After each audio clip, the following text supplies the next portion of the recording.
자, 지금 이제 우크라이나의 이 동쪽에서 결전이 시작되고 있어요. 자, 그런데 마리우폴이 아직 지금 진압이 안 되니까 마리우폴에다가 지금 한 2,000명 정도를 두고 포위해 놓고 있고, 거기에 하늘에서 매번 벙커 부스트라고 하는 폭탄의 폭탄이라고 하는, 한번 맞으면 그냥 밑에 지하 벙커까지 다 날아가 버리는 것을 터뜨리고 있습니다. 오늘 마리우폴의 아조우 연대장이 직접 CNN에 나와가지고 포위되어 있고 하늘에서는 3톤짜리 폭탄이 떨어지고 있다. 며칠을 갈지 몇 시간이 갈지 알 수 없는 상황이다. 자, 그러고 있습니다. 자, 그리고 러시아는 계속 항복하라고 겁을 주고 있습니다. 자, 그러면 우크라이나는 왜 마리우폴을 구원하지 않느냐? 마리우폴을 구원하려면 동남부로 깊숙이 들어가야 되는데 그것이 지금 우크라이나로는 매우 위험할 수 있다는 겁니다. 자, 그래서 아직도 항복을 하지 않고 버티고 있고, 자, 이 버티는 것이 얼마나 갈지는 알 수 없는 상황입니다. 자, 어제 이제 핵심은 서방의 7개국과 EU 관계자, 나토 관계자 등이 화상 회의를 했는데, 그래서 우크라이나가 장기전이 될 것 같아.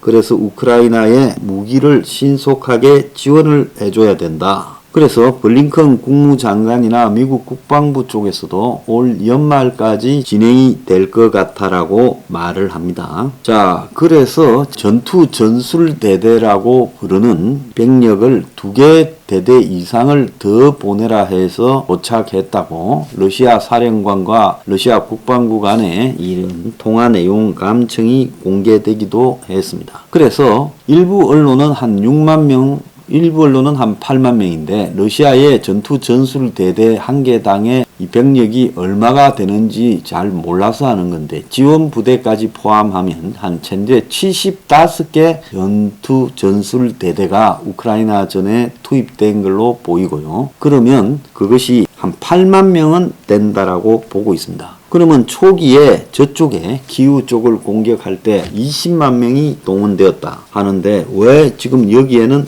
8만 명밖에 없느냐? 자, 이게 지금 의문에 속하지요. 자, 그런데 실제로는 8만 명도 못 되고 한 6만 명 수준, 그러니까 한 개 전술 대대당 한 800명 정도일 거다. 자, 그러면 6만 명. 우크라이나 군은 4만 명이라고 지금 이렇게 이야기가 나옵니다. 그래서 상식적으로라면 공격이 3배, 방어가 1배 정도 돼야 되는데 지금 이런 인원 비율로 과연 러시아가 쉽게 이길 수 있겠느냐? 자, 그리고 현재 방어군을 압도하려면 차량이나, 그러니까 기갑 차량이나 각종 이 장비가 한 5배는 더 돼야 된다는데, 그런데 지금 러시아가 그렇게 되겠느냐? 그래서 우크라이나도 지금 이 장갑차, 탱커, 그리고 곡사포, 그리고 닌자 드론 등, 그리고 이 대공 방어망 미사일 등이 더 많이 지금 준비가 됐어요. 자, 그래서 러시아가 처음에 공격을 할 때 125개 전투 전술 대대였는데 왜 이렇게 돼버렸나라고 보니 징집병 대대를 빼버리고 그 다음에 그냥 장부로만 형편없는 기갑 차량들로 억지로 구성했다가 그렇게 또 동부에서 쳐들어갔다가는 깨진다 해서 이걸 털걸 털고 좀 정리하니까 러시아의 가용 병력이 5, 6만 명밖에 안 되는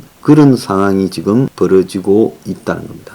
그래서 지난 주말 그리고 어제까지 계속 합쳤는데도 75개 전투 전술 대대가 준비가 그것밖에 안 되는 겁니다. 그래서 러시아군 지휘관들은 기후 가서 죽다 살아났으니 휴식과 훈련의 시간이 필요하다. 그리고 좀 더 시간을 끌면 여름이 다가오면 봄에는 질퍽이는 진창, 진흙탕이다가 여름에는 땅이 굳어서 탱크와 장갑차들이 속도를 평지에서 낼 수 있는데, 그런데 푸틴이 안 받아준다는 거예요. 안 받아주니까 그냥 전쟁이 돈바스에서 곳곳에서 시작이 된 거예요. 자, 우크라이나는 155mm짜리 곡사포 18대, 그리고 포탄 4만 발, 그리고 구소련제 수송 헬기 11대, 장갑차 200대, 그리고 닌자 드론 300대 등을 미국이 지원했고 또 주변 나라들이 지원한 장갑차나 탱크 등이 좀 더 보강이 되었어요. 미국은 지금 지원한 만큼을 더블로 더 지원한다고 바이든이 말을 했고,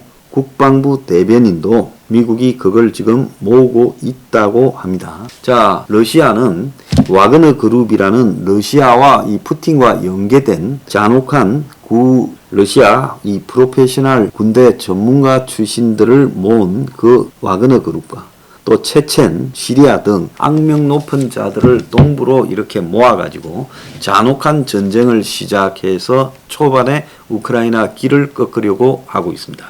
자, 이 러시아가 여기에 벌이고 있는 전선의 길이가요 480km라는 거예요. 480km면 서울에서 부산까지 거리보다도 더 먼 겁니다. 그러면 전선을 병력 6만 명으로 480km를 벌이고 또 일부는 마리우폴에 한 10,000명 있고 이러면 러시아의 병력과 장비가 충분하지가 않다는 거예요. 2차 대공세를 위해서 480km의 전선에 6만 명을 배치했고 우크라이나군은 4만 명이 깊숙하게 들어가지 않고 여기 입구에서 버티고 있습니다. 왜 그러면 어제 크레미나라는 도시가 여기 있어요. 그런데 이 크레미나를 함락을 시킨 걸로 보이는데 끝까지 안 막느냐. 또 왜 우크라이나 군대가 이쪽으로 공격을 해서 마리우폴로 들어가지 않느냐는 것은 구조를 하기 위해 이러다가는 러시아가 완전히 포위를 해서 우크라이나군을 가둬서 그냥 이 대형 폭탄으로 날려버릴 수가 있기 때문에 우크라이나군은 매우 소규모로 거의 대대 단위로 분산되어서 작전을 이 지역에서 집중적으로 막고 있습니다. 그래서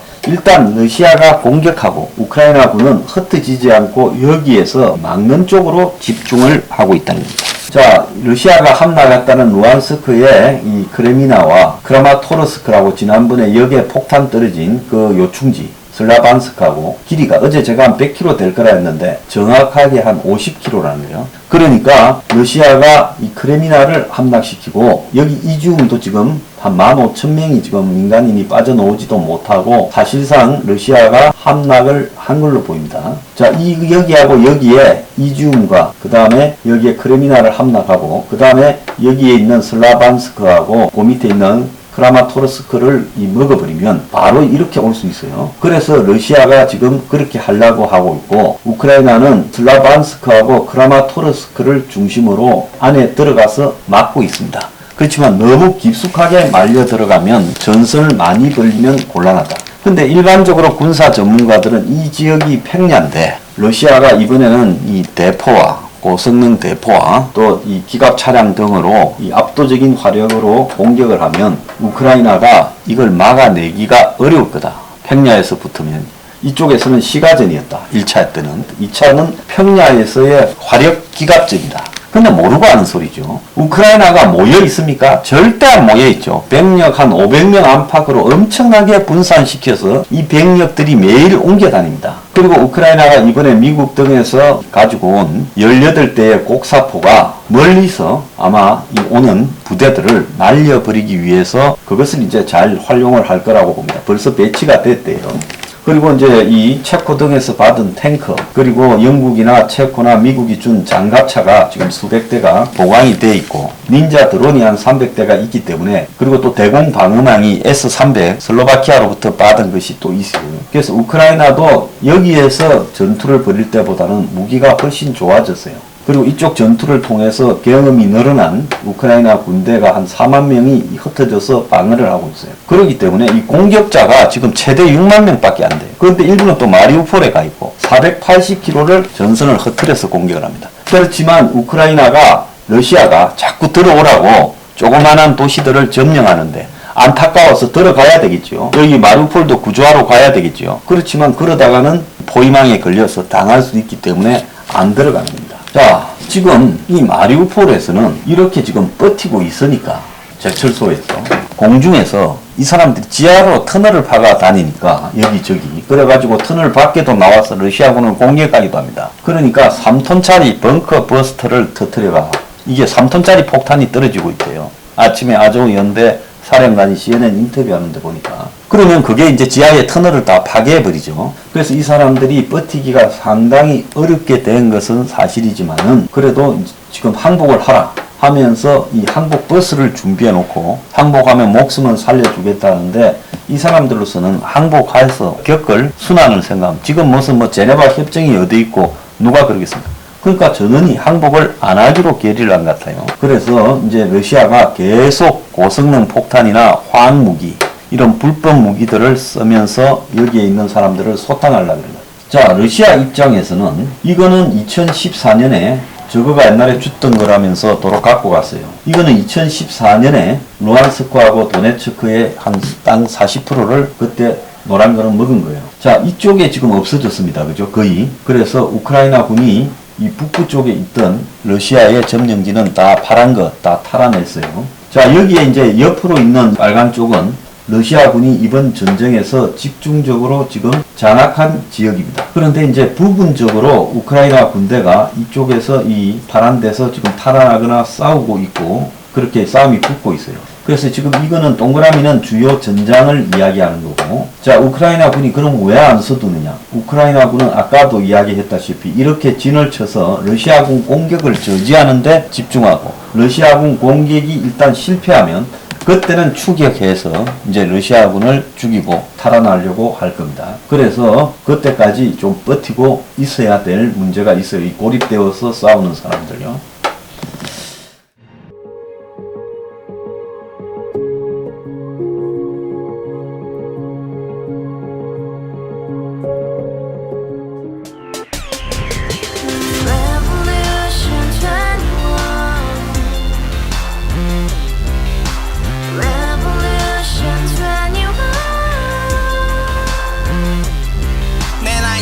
월세 30 코인빚만 300 서울에 온 지 벌써 10년 아둥바둥 버텼지만 여전히 난 반지 하에 제왕 곰팡이 연문제약 내비랑 깡통망통 완전히 폭망 고시원 창문만큼 작아진 내 꿈 연애 결혼 내 집 모든 게 헛꿈 1년 전 떠난 여친 울며 말했지 같이 살자 평생 가본 게 꼭꼭꼭하지 가바후스 700 나도 소유주 가바후스 700 나의 소주 택시기사 우라부지 마트캐셔 울어문니 우리 집안 다 털어봤자 후줄 그래 개선민 내 미래 거기서 팍 끝난 거지 팍더 이상 노력 따윈 괴물이 스펙 찾아 쌈말리 비오는 날 알바 잘려 맨날 학원 날 개쳐 발려 밤비 내리는 양화대교 홀로 걷고 있을 때 현수막에 아로 새겨진 평당 700짜리 아파트 다같이 소리 질러 혁명 21